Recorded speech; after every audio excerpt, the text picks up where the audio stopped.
వెంకటేశాయ. ఏడుకొండలవాడ వెంకటరమణ గోవింద గోవింద. శ్రీ శ్రీనివాస శ్రీ వెంకటేశ గోవింద గోవింద. కలియుగ ప్రత్యక్ష దైవం శ్రీనివాస పరబ్రహ్మ అనుగ్రహ విశేషంతో శ్రీమద్భాగవతంలో ఏకాదశ స్కంధంలోని విశేషాలు యథాశక్తి తెలుసుకుంటున్నాం. నారాయణం నమస్కృత్య నరం చైవ నరోత్తమం దేవీం సరస్వతీం వ్యాసం తతో జయముదీరయేత్. సుఖయోగీంద్రుల వారు పరీక్షిన్ మహారాజునకు భగవల్లీలా విశేషాలను వర్ణించి చెబుతూ ఉన్నారు. శ్రీకృష్ణస్వామి అవతార పరిసమాప్తి చేశారు. ఈ విషయాన్ని దారుకుడు ద్వారకానగరంలో ప్రవేశించి అక్కడున్నటువంటి పెద్దలకు వసుదేవుడు ఇత్యాదులందరికీ తెలియజేస్తే దేవకీ రోహిణీ చైవ వసుదేవస్తథాసుతౌ కృష్ణరామావపశ్యంతః శోకార్తా విజహుస్మృతిం. దేవకీదేవి రోహిణీదేవి వీళ్ళిద్దరూ వసుదేవుడు. బలరామకృష్ణులు కంటికి కానరాక ఎంతో దుఃఖాన్ని పొందారు, మూర్ఛపోయారు. ప్రాణాంశ్చ విజహుస్తత్ర భగవద్విరహాతురాః ఉపగూహ్య పతీంతాన్ చితామారురుహు స్త్రియః. ఎంతోమంది ప్రాణాలను వదిలారు స్త్రీలు. తమ భర్తలందరూ మరణించారనేటువంటి వార్త విని తమ భర్తలతో పాటు వాళ్ళు కూడా అనుసరించి అగ్నిలో ప్రవేశించారు. శ్రీకృష్ణుని వియోగ దుఃఖాన్ని తట్టుకోలేక వసుదేవుడు కూడా మరణాన్ని పొందితే వసుదేవుని వెంట ఆయన పత్నులు రుక్మిణి ఇత్యాదులు కూడా ఆయన అనుసరించి అగ్నిలో ప్రవేశించారు. రామపత్న్యశ్చ తద్దేహం ఉపగుహ్యాగ్నిమావిశన్ వసుదేవపత్న్యస్తద్గాత్రం ప్రద్యుమ్నాదీన్ హరే స్నుషాః. అలాగే బలరాముడు నిర్యాణం చెందాడని తెలిసి ఆ బలరాముని పత్నులు కూడా అగ్నిప్రవేశం చేశారు. అలాగే ఆ బలరాముని యొక్క దేహాన్ని స్పృశిస్తూ అగ్నిప్రవేశం చేశారు. అలాగే వసుదేవుని యొక్క పత్నులందరూ ఆ వసుదేవునితో పాటు సహగమనం చేశారు. ప్రద్యుమ్నుని పత్నులు కూడా ఆ ప్రద్యుమ్నుని అనుసరించి అగ్నిలో ప్రవేశించారు. కృష్ణుని యొక్క పత్నులైనటువంటి రుక్మిణి ఇత్యాదులు కూడా అగ్నిలో ప్రవేశించారు. అర్జున ప్రేయసఖ్యు కృష్ణస్య విరహాతురః ఆత్మానం సాంత్వయామాస కృష్ణగీతైః సదుక్తిభిః. అర్జునుని యొక్క దుఃఖాన్ని వర్ణించటం ఎవరి వల్ల శక్యమవుతుంది? ఆదరంగా అర్జునుణ్ణి తన స్నేహితునిగా, బంధువుగా అనేక రకాలుగా దగ్గరకు చేర్చుకుని చక్కని ఉపదేశాన్ని ఇచ్చి అతనికి మంచి మార్గాన్ని చూపించినటువంటి కృష్ణస్వామి యొక్క రుణాన్ని అర్జునుడు తీర్చుకోలేడు.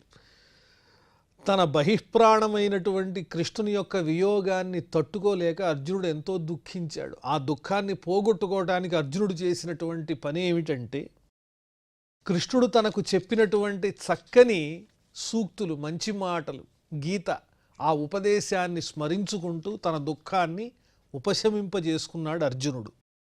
బంధూనాం నష్టగోత్రాణం అర్జున సాంపరాయికం హతానాం కారయామాస యథా వదను పూర్వశః.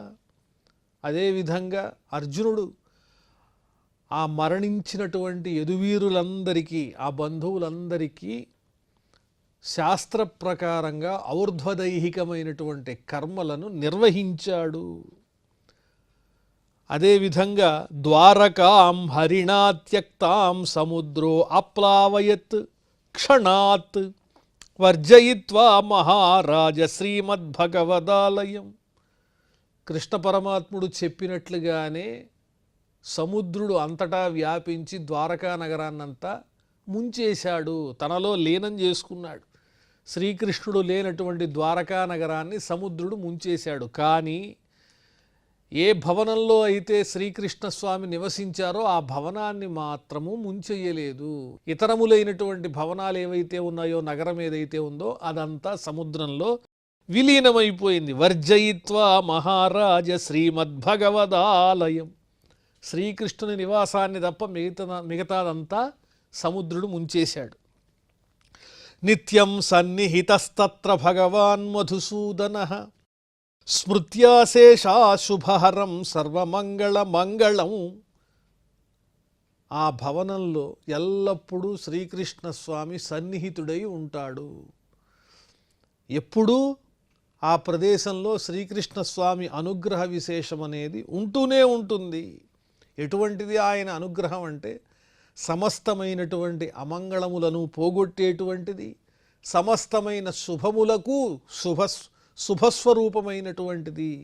అలాంటి శ్రీకృష్ణుని యొక్క అనుగ్రహం అనేది ఎల్లప్పుడూ అక్కడ ఉంటుందని చెబుతూ స్త్రీబాల వృద్ధానాదాయ హతశేషాన్ ధనంజయః ఇంద్రప్రస్థం సమావేశ్య వజ్రం తత్రాభ్యషేచయత్. స్త్రీలు, బాలులు, వృద్ధులు వీళ్ళందరినీ అర్జునుడు జాగ్రత్తగా ద్వారకా నగరం నుంచి ఇంద్రప్రస్థపురానికి తరలించాడు. మరణించగా మిగిలినటువంటి వాళ్ళందరినీ అక్కడ వజ్రుడనే పేరు కలిగినటువంటి అనిరుద్ధుని పుత్రునకు పట్టాభిషేకం చేశాడు. అనిరుద్ధుని తర్వాత అతని పుత్రుడైనటువంటి వజ్రునకు అర్జునుడు పట్టాభిషేకం చేశాడు. శ్రుత్వా సుహృద్వధం రాజన్ అర్జునాతే పితామహాః త్వాం తు వంశధరం కృత్వా జగ్ము సర్వే మహాపథం. ఓ పరీక్షిన్ మహారాజా, వింటున్నావా? మీ తాతలైనటువంటి ధర్మరాజాదులు కూడా అర్జునుని ద్వారా శ్రీకృష్ణ స్వామి యొక్క ఆ అవతార పరిసమాప్తి విషయాన్ని తెలుసుకున్నటువంటి వారై వారు కూడా ఇక ఈ భూమి మీద నిలువజాలక హిమాలయాలకు బయలుదేరి వెళ్ళిపోయారు. తమ స్నేహితుడు, బంధువు అయినటువంటి కృష్ణుని యొక్క నిర్యాణ విషయాన్ని విన్నటువంటి ధర్మరాజాదులందరూ, ఇదిగో ఓ పరీక్షిన్ మహారాజా, నిన్ను ఈ సామ్రాజ్యానికి అధినేతగా నిలబెట్టి వాళ్ళందరూ వెళ్ళిపోయారు. య ఏతద్దేవదేవస్య విష్ణోః కర్మాణి జన్మచ కీర్తయేత్ శ్రద్ధయా మర్త్యః సర్వపాపైః ప్రముచ్యతే.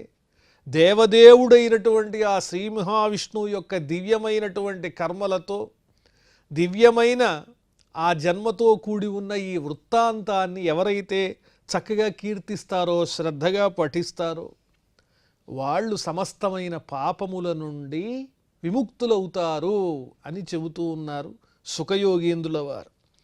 ఇత్థం హరేర్భగవతో రుచిరావతార వీర్యాణి బాలచరితాని చ శంతమాని అన్యత్ర చేహ చ శ్రుతాని గృణన్ మనుష్యో భక్తిం పరాం పరమహంస గతౌ లభేత. ఆ శ్రీహరి యొక్క మనోహరమైనటువంటి అవతార రహస్యంతో కూడిన అద్భుతమైనటువంటి ఆ విశేషాలను, ఆ స్వామి బల పరాక్రమాదులను, బాల్యంలో ఆ స్వామి చూపించినటువంటి ఆ శ్రీకృష్ణ లీలలను, ఎటువంటివి అంటే హృదయానికి ఎంతో ప్రశాంతతను, ఆనందాన్ని చేకూర్చేటువంటి లీలలు. అలాంటి వాటిల్ని ఎవరైతే చక్కగా స్మరిస్తూ ఉంటారో అలాంటి మానవులు ఆ శ్రీకృష్ణుని యందు భక్తిని పొందినటువంటి వారై ఆ స్వామి సన్నిధిని చేరుకుంటారు అని వర్ణించి చెబుతూ ఉన్నారు. ఇక్కడితో మనం ఏకాదశ స్కంధాన్ని పరిపూర్ణం చేసుకున్నాం. ఈ ఏకాదశ స్కంధం అనేది ఎంతో విశిష్టమైనటువంటిది. ఎన్నో రహస్యాలు ఇందులో వర్ణింపబడ్డాయి. భగవంతుని యొక్క తత్వం అనేది పరిపూర్ణంగా తెలియజేయబడినటువంటి స్కంధమే ఈ ఏకాదశ స్కంధం.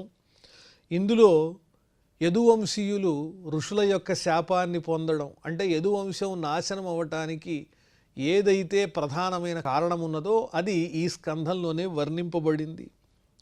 అదేవిధంగా జనక మహారాజని పిలవబడేటువంటి మిథిల దేశాధిపతికి వృషభదేవుని పుత్రులకు జరిగినటువంటి సంవాదం కూడా ఈ స్కంధంలోనే వివరింపబడింది. ఇందులో ప్రధానమైన సారాంశం ఏమిటంటే అత్యున్నతమైనటువంటి శ్రేయస్సు అంటే ఏమిటి, అందరికీ మేలు చేసేటువంటి ఉత్తమమైన ప్రయోజనం ఏమిటి అని ఆ మిథిలరాజు అడగడం, ఆ రాజునకు వృషభదేవపుత్రుడు వరుసగా దాన్ని వర్ణించడం జరిగింది. ఇది అందరూ తెలుసుకోవలసిన ముఖ్యమైనటువంటి విషయం.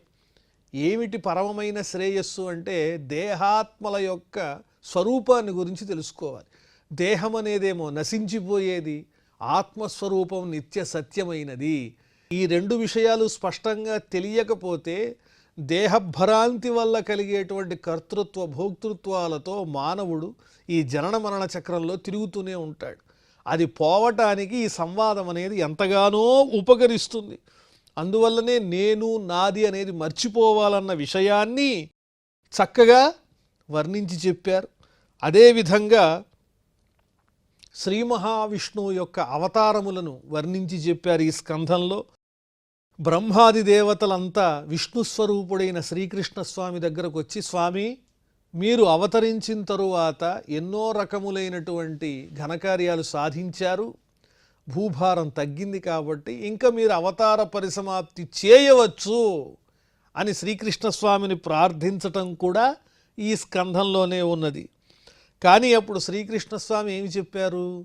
భూభారాన్ని అయితే తొలగించాను, కానీ నా వంశంలో కూడా తొలగించవలసినటువంటి భారం ఉన్నది, అది కూడా పూర్తి చేసి అనతి కాలంలోనే నేను అవతార పరిసమాప్తి చేస్తానని ఆ బ్రహ్మాదులకు తెలియజేయటం జరిగింది.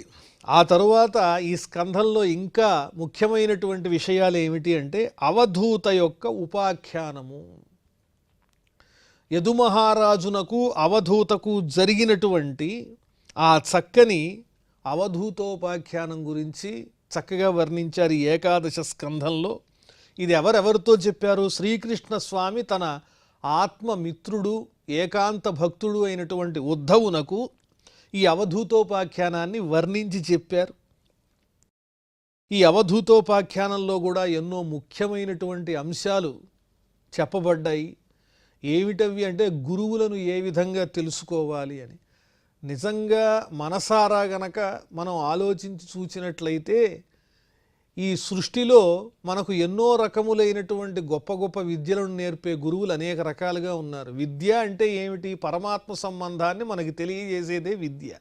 అది పొందడానికి ఎక్కడెక్కడ గురువుని వెతుక్కోవాలో అవధూత చక్కగా వర్ణించి చెప్పారు.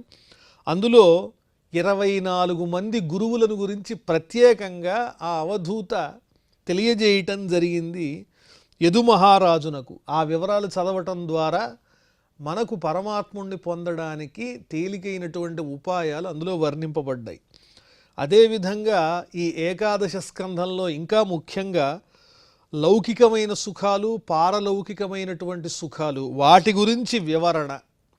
ఈ లౌకిక సుఖాలంటే ఏమిటి, పారలౌకిక సుఖాలంటే ఏమిటని చెబుతూ చిట్ట చివరికి ఈ రెండూ సారహీనములే అని వర్ణించారు. ఈ లోకంలో అనుభవించే సుఖాలు నశించిపోయేవే, స్వర్గాదులకు వెళ్ళి అనుభవించే పుణ్యాలు నశించిపోయేవి, పుణ్యం వల్ల కలిగిన లోకాలు నశించిపోయేవి. కాబట్టి ఈ రెండూ నిస్సారములే అని వర్ణించి చెప్పడం జరిగింది. అంటే స్వర్గాదుల మీద ఉండేటువంటి మమకారాదులతో కోరికలతో సాధన చేసేటువంటి వాళ్ళకి మళ్ళీ జన్మ తప్పదు అని వర్ణించి చెప్పటం. అలాగే బద్ధజీవులు, ముక్తజీవులు వాళ్ళ యొక్క లక్షణాలు ఏమిటి అవి కూడా వర్ణించారు. అదేవిధంగా సత్సంగము యొక్క గొప్పతనం ఏమిటి, సత్పురుషులతో గనక సాంగత్యం చేసినట్లయితే అది ఎలా ఉపకరిస్తుందో ఎంతో చక్కగా ఈ స్కంధంలో ఏకాదశ స్కంధంలో వర్ణించి చెప్పారు. సత్సంగం వల్ల కలిగేది ఏమిటి అంటే భక్తి. భక్తి అనేది ఎలాంటి మార్గము అంటే ఏనాటికి జారి పడిపోకుండా భగవంతుణ్ణి పొందడానికి ఎంతో మేలు చేసేటువంటి మార్గం. ఇతరమైన యోగ సాధనల్లో ఒకవేళ గనక మనస్సు చంచలమైనట్లయితే అక్కడి నుంచి సాధకుడు పతితుడైపోతాడు. కానీ భక్తి మార్గంలో మాత్రం ఏనాటికి పతితుడు అవ్వకుండా ఎంతో జాగ్రత్తగా పరమాత్మను పొందేటువంటి తేలికైన ఉపాయం భక్తి మార్గము అని వర్ణించి చెప్పడం జరిగింది. ఇది కూడా ఏకాదశ స్కంధంలో వర్ణింపబడినటువంటి విషయమే. అదేవిధంగా హంసగీత అనే పేరుతో ఒక అత్యద్భుతమైన విషయాన్ని కూడా ఈ ఏకాదశ స్కంధంలో వర్ణించారు. హంసస్వరూపంలో ఉన్నటువంటి ఆ పరమాత్ముడు శ్రీ మహావిష్ణువు సనకాది మునులందరికీ కూడా ఒక చక్కని తత్వోపదేశాన్ని చేశారు. పరమాత్మ యొక్క స్వరూపాన్ని గురించి దేహభ్రాంతి అనేది ఉండకూడదు, నేను అనేటువంటిది అసలు ఏమిటి, నేను అని భావన చేయటం వల్ల కలిగేటువంటి ప్రమాదం ఏమిటి, నామరూపాలుగా అనేక రకాలుగా కనిపిస్తున్నటువంటి ఈ జగత్తులు అన్నీ భిన్న భిన్నములా, అన్నీ పరమాత్మ స్వరూపాలేనా అని వివరిస్తూ ఇన్ని రూపాల్లో ఉన్నవాడు పరమాత్ముడే తప్ప వేరొకటి లేదు అని ఈ సృష్టికి, ఈ జగత్తుకి పరమాత్మకు భేదం అనేదే లేదు. మనం చూచేవన్నీ కూడా ఆ పరమాత్మ స్వరూపాలే అనేటువంటి సారాంశంతో సనకాది మహర్షులకు హంస రూపంలో ఆ బ్రహ్మగారితో కూడి ఉన్నటువంటి ఆ సనకాదులకు చెప్పినటువంటి ఆ తత్వోపదేశం మనందరికీ ఎంతో ఉపకరించేటువంటిది. అలాగే భక్తి యోగము అనేటువంటి చక్కని విషయాలను గురించి, అష్టాదశ సిద్ధులు, అణిమాదులు కూడా ఉన్నాయి, అణిమ, మహిమ, గరిమ, లఘిమ ఇత్యాది సిద్ధుల గురించి, అలాగే పరమాత్ముని యొక్క స్వరూపం ఎలా ఉంటుంది అని ఆ పరమాత్మ యొక్క స్వరూపాన్ని కూడా చాలా చక్కగా వర్ణించి చెప్పారు. వీటితో పాటు వర్ణాశ్రమ ధర్మాలు, అంటే తప్పనిసరిగా ఈ మానవ స్వరూపాన్ని ధరించినందుకు నియమబద్ధమైనటువంటి కర్మలను ఆచరిస్తూ ఈ కర్మలను పెంచుకోకుండా నియమబద్ధమైన కొన్ని చక్కని కర్మల ద్వారా, నిష్కామ కర్మల ద్వారా ఆ పరమాత్మను పొందే విధానం ఎలాగా, ఏ రకంగా, ఎన్ని రకములైన వర్ణాలు ఉన్నాయి, ఏ వర్ణముల వారు ఏ విధమైనటువంటి కర్మలను ఆచరించాలి, ఏ గుణం కలిగిన వారు ఏ వర్ణాన్ని అవలంబించాలి అని వర్ణధర్మాల గురించి చెబుతూ, అలాగే ఆశ్రమ ధర్మాలు, బ్రహ్మచర్య, గార్హస్థ్య, వానప్రస్థ, సన్యాసాశ్రమాల గురించి, వర్ణాశ్రమ ధర్మాల గురించి సుస్పష్టంగా అర్థమయ్యే విధంగా చక్కగా ఆ ఉద్ధవునకు తెలియజేస్తున్నట్లుగా మనందరికీ శ్రీకృష్ణ స్వామి ఉపదేశించారు ఏకాదశ స్కంధంలో. అలాగే జ్ఞానయోగము, కర్మయోగము, భక్తి యోగము అని పేరు కలిగినటువంటి 3 ముఖ్యమైనటువంటి యోగములను గురించి వర్ణించి చెప్పారు. అలాగే గుణస్వరూపం ఏమిటి, దోషస్వరూపం ఏమిటి, దోషభూయిష్టమైనటువంటి పదార్థములను ఏ విధంగా శుద్ధి చెయ్యాలి, ఏనుగు దంతాలు ఇత్యాదులన్నీ కూడా వాటి గురించి వర్ణించటం, అసలు గుణముల యొక్క స్వరూపం ఏంటి, దోషముల యొక్క స్వరూపం ఏంటి, అదంతా వర్ణించి చెప్పారు. అలాగే తత్వములు, వాటి గురించి వర్ణించి చెప్పారు. అలాగే సాంఖ్యయోగం అంటే ఏంటి అన్న విషయాన్ని వర్ణించి చెప్పారు. తత్వములు అంటే ఆ తత్వములను అనేక మంది అనేక సంఖ్యలలో వర్ణించి చెప్పి ఉన్నారు. ఈ సృష్టికి ముఖ్యమైనటువంటి ఆధారమైన పరమాత్మ ద్వారా వెలువడినటువంటి అనేక రకములైన తత్వములు, 25 అని కొంతమంది, 26 అని కొంతమంది, 2 అనే కొంతమంది, 8 అని కొంతమంది, ఇలా అనేక సంఖ్యలతో వాటిల్ని వాళ్ళ యొక్క బుద్ధి ద్వారా ఏవైతే వర్ణించి చెప్పారో ఆ తత్వముల యొక్క సంఖ్యలను ఎవరెవరు ఏ విధంగా భావన చేస్తూ ఉంటారో అవి ఏ రకంగా సరిపోతాయో, అన్ని భావాలు సరైనవే, ఎందుకంటే చివరి లక్ష్యం అవి పరమాత్మనే చెందుతున్నాయి కాబట్టి అని ఆ తత్వములను గురించి వర్ణించడం జరిగింది. అలాగే భిక్షు గీత అనే పేరు కలిగిన అత్యద్భుతమైనటువంటి విషయం కూడా ఇందులో వర్ణించి చెప్పారు. భిక్షు అంటే ఎవరు? భిక్షువు ఒకప్పుడు ధనాన్ని బాగా సంపాదించి ధనమే ఎంతో గొప్పది అనుకుని కూడబెట్టి లోభంతో చిట్ట చివరికి అన్నీ పోగొట్టుకుని భిక్షువై సర్వసంగ పరిత్యాగి అయి ధనం మీద ఆశ వదిలేసి ఒక పిచ్చివాని వలె సంచరిస్తూ ఏ విధంగా సాధన చెయ్యాలి భగవంతుని కోసం అనే విషయాన్ని వర్ణించి చెప్పినటువంటి తత్వసారమే ఆ భిక్షు గీత. అదేవిధంగా సత్వ రజస్తమో గుణముల యొక్క స్వరూపాన్ని వర్ణించడం జరిగింది. సత్వగుణము, రజోగుణము, తమోగుణము ఈ 3 కూడా పరమాత్మ యొక్క మాయా విశేషం చేత ఆ 3ఇంట్లో క్షోభ కలిగి ఈ సృష్టి అనేటువంటిది జరుగుతుంది. అలాగే స్థితి జరుగుతూ ఉంటుంది, లయం జరుగుతూ ఉంటుంది. సత్వగుణం అంటే ఏంటి, రజోగుణం అంటే ఏంటి, తమోగుణం అంటే ఏంటి? పరమాత్ముడైన వాడు ఒక్కడే బ్రహ్మ విష్ణు మహేశ్వరుల యొక్క స్వరూపాన్ని ధరించినటువంటి వాడై రజోగుణంతో సృష్టిని చేస్తూ ఉంటాడు, సత్వగుణంతో నడిపిస్తూ ఉంటాడు. అలాగే లయకారకుడై ఆ రుద్ర రూపంలో, శివుని రూపంలో లయం చేస్తూ ఉంటాడు. అవన్నీ పరమాత్మ యొక్క ఒకే స్వరూపం, అనేక రకాలైనటువంటి కార్యములను సాధిస్తూ ఉంటాడు. ఈ సృష్టిని నడిపించడానికి భగవంతుడు ప్రధానమైన సాధనంగా ఉపకరించేటువంటి మాయాగుణములే సత్వరజస్తమో గుణాలని వాటిని వర్ణించి చెప్పారు. ఆ తరువాత పురూరవసుడనే పేరు కలిగినటువంటి చంద్రవంశపు రాజు యొక్క వైరాగ్యం, ఆ పురూరవసుడు ఏ విధంగా ఊర్వశి యొక్క వ్యామోహంలో పడిపోయి తానంత గొప్ప చక్రవర్తి అయినప్పటికీ ఒంటి మీద ఏ విధమైనటువంటి వస్త్రాలు లేకుండా దిగంబరుడై ఊర్వశి యొక్క వియోగంతో దుఃఖపడుతూ ఆమెను అన్వేషిస్తూ వెళ్ళి ఆ ఊర్వశి ద్వారా తన యొక్క స్థితిని తెలుసుకున్నటువంటి వాడై తర్వాత ఊర్వశీ లోకాన్ని కూడా పొంది అనేక సుఖాలు అనుభవించి అప్పటికి అతడికి నిజం తెలిసి ఈ సుఖాలన్నీ ఎండమావులతో సమానం, ఇవన్నీ శాశ్వతమైనవి కాదు అని తెలుసుకున్నటువంటి వాడై ఆ తరువాత పరమాత్ముడిని చేరుకున్నాడనే చక్కని విషయాన్ని, పురూరవసుని వైరాగ్యాన్ని తెలియజేసే విషయాలు కూడా ఈ ఏకాదశ స్కంధంలో వర్ణింపబడ్డాయి. తరువాత భగవత్ పూజా విధానం, భగవంతుణ్ణి తేలిగ్గా ఎలా మనం ఆదరించి చేరుకోవాలో ఆ విశేషాలు, అంటే పరమాత్మను చక్కగా ఒక ప్రతిమ రూపంలో ఆరాధన చెయ్యవచ్చు, పరమాత్ముడు విశేషించి ఎక్కడెక్కడ ఉంటాడు, ప్రధానమైనటువంటి స్థానాలేవి, వాటి విశేషాలన్నీ చక్కగా వర్ణించి చెప్పారు భగవత్ పూజా విధానంలో.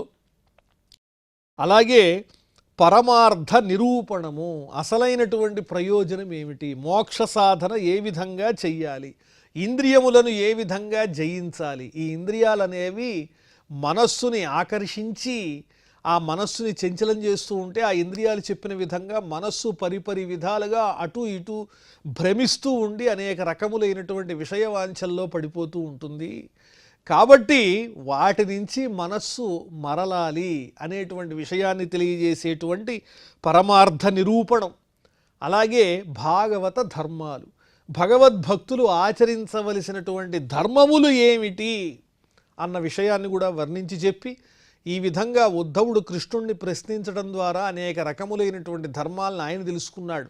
ఇదే ఉద్ధవ గీత, ఏకాదశ స్కంధంలో ప్రధానమైనటువంటి సారం ఉద్ధవ గీత. అంటే ఆ ఉద్ధవుడు కృష్ణుని ద్వారా తెలుసుకున్నటువంటి విశేషాలు అవన్నీ మనం తెలుసుకోగలిగాం.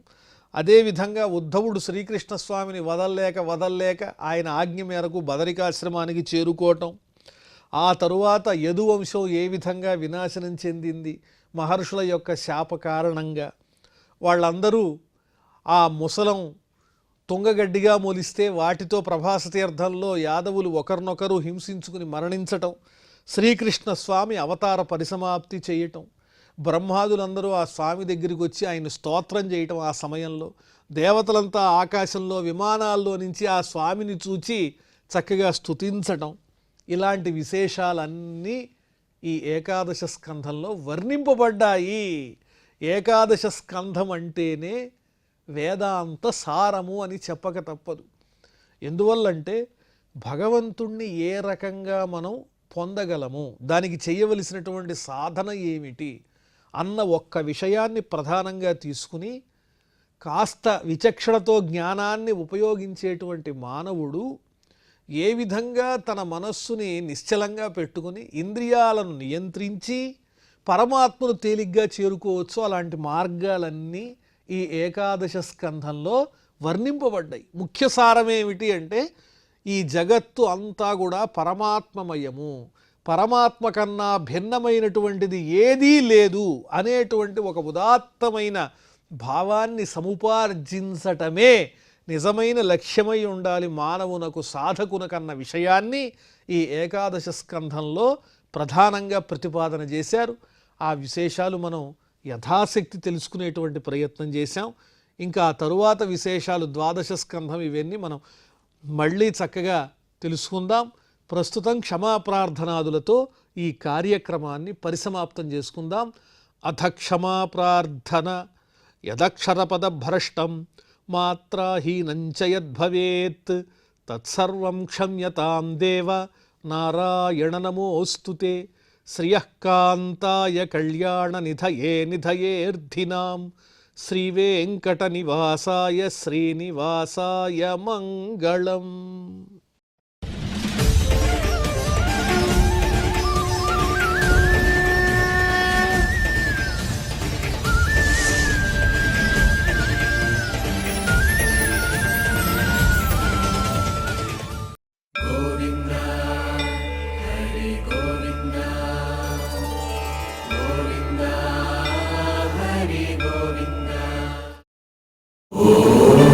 నమో